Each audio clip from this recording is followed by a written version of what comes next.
করছেন।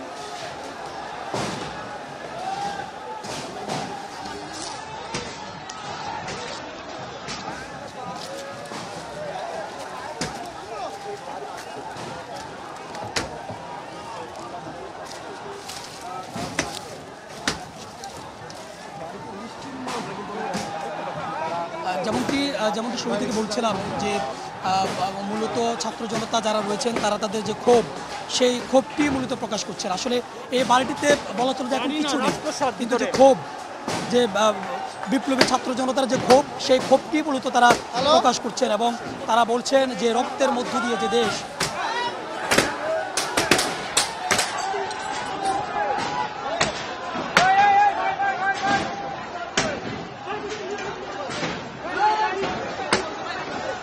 সেই দেশে আবারও পতিত সরকার, পতিত ফ্যাসিস্ট আওয়ামী লীগ সরকার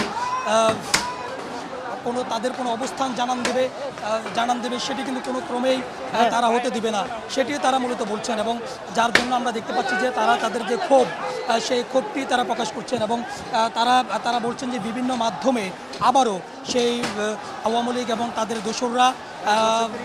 দোসররাই মূলত তারা তাদের অবস্থান জানান দেওয়ার জন্য চেষ্টা করছেন এবং সেই চেষ্টার ধারাবাহিকতায় তারা বিভিন্ন জায়গায় ইতিমধ্যে লিফলেট বিতরণ সহ নানান কার্যক্রমের মধ্য দিয়ে তারা তাদের উপস্থিতি জানান দিচ্ছেন এবং এই উপস্থিতিগুলোর প্রতি মূলত ক্ষোভ জানাচ্ছেন ছাত্র জনতা। এবং সেই ক্ষোভের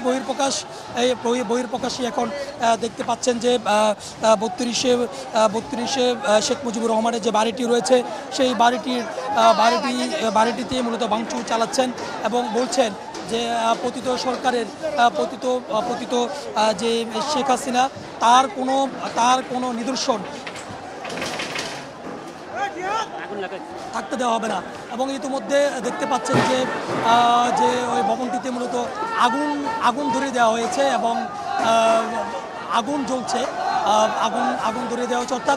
অর্থাৎ যে সমস্ত বিপ্লবী ছাত্র জনতা যারা আছেন তাদের বক্তব্য যে কোনো ক্রমেই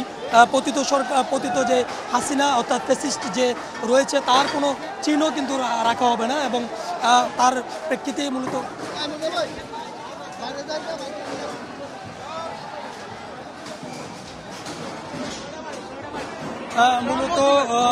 এই ক্ষোভটি প্রকাশ করছেন এবং দেখতে পাচ্ছেন যে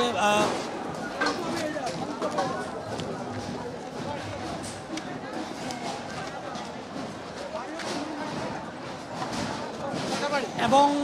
এখানে যে মূলত আমরা জানতে পেরেছি এখানে মূলত 6টা বাড়ি রয়েছে, তার মধ্যে একটি বাড়িতে দেখতে পাচ্ছি যে আগুন ধরিয়ে দেওয়া হয়েছে এবং ভিতরে কিন্তু আগুন জ্বলছে। অর্থাৎ উত্তেজিত যে জনতা রয়েছেন, ছাত্র জনতা রয়েছেন, বিক্ষুব্ধ ছাত্র জনতা, তারা আগুন ধরিয়ে দিয়ে তারা মূলত যে ক্ষোভটি সেই ক্ষোভটি তারা প্রকাশ করছেন।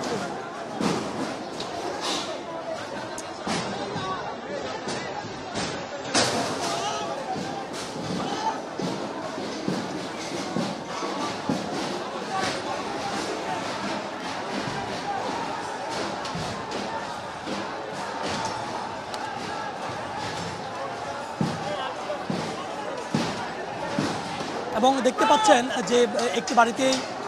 একেবারে উপরের তলায় আগুন ধরিয়ে দেওয়া হয়েছে এবং আগুন জ্বলছে। অর্থাৎ যেহেতু এখানে বিক্ষুব্ধ ছাত্র জনতা রয়েছে, আমরা তবে আগুন নিয়ন্ত্রণের জন্য এখন পর্যন্ত প্রশাসনের পক্ষ থেকে যে কেউ যে আসবে সেটি কিন্তু এখানে দেখা যায়নি। বলা যায় যে কোনো প্রশাসনের কোনো উপস্থিতি কিন্তু নেই, সবাই কিন্তু ছাত্র জনতা রয়েছেন, তারাই কিন্তু এখানে রয়েছেন এবং ছাত্র জনতার যে ভাষ্য, তারা তাদের যে ক্ষোভ সেই ক্ষোভটি মূলত জানান দিচ্ছেন।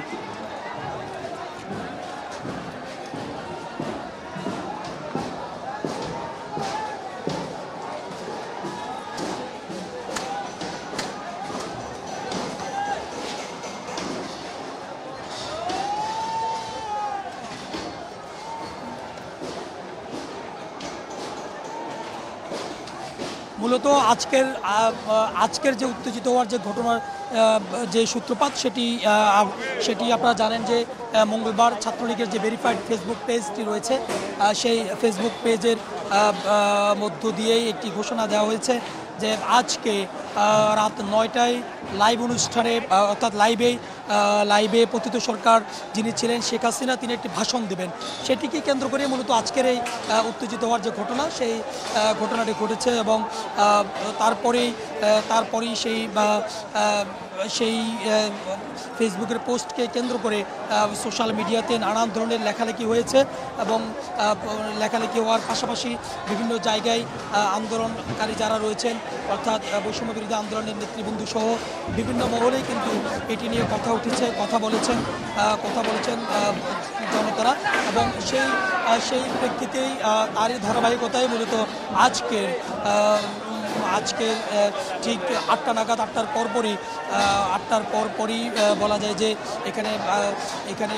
উত্তেজিত ছাত্র জনতা এখানে একত্রিত হয়েছেন, বিক্ষুব্ধ ছাত্র জনতা একত্রিত হয়ে এখানে ভাঙচুর চালিয়েছেন। অর্থাৎ তারা বলছেন যে কোনো ক্রমেই যে যার হাতে এতগুলো প্রাণ হারিয়েছে, এতগুলো প্রাণ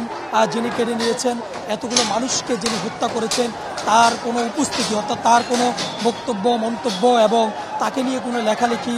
লেখালেখি করা এবং এগুলোর মধ্য দিয়ে তার অবস্থানকে বাংলাদেশে নিশ্চিত করার যে চেষ্টা, সেই প্রচেষ্টা যে অব্যাহত রাখার যে ধারাবাহিকতা সবগুলো নিশ্চিহ্ন করে দেওয়া হবে। এবং সেই নিশ্চিহ্ন করে দেওয়ার দেওয়ার যে ক্ষোভটি এবং যে মাধ্যমটি তারই প্রেক্ষিতেই মূলত আজকে শেখ মুজিবুর রহমানের ধানমন্ডিতে যে ঐতিহাসিক যে বাড়িটি রয়েছে সেই বাড়িটিতে ভাঙচুর চালাচ্ছেন উত্তেজিত ছাত্র জনতা।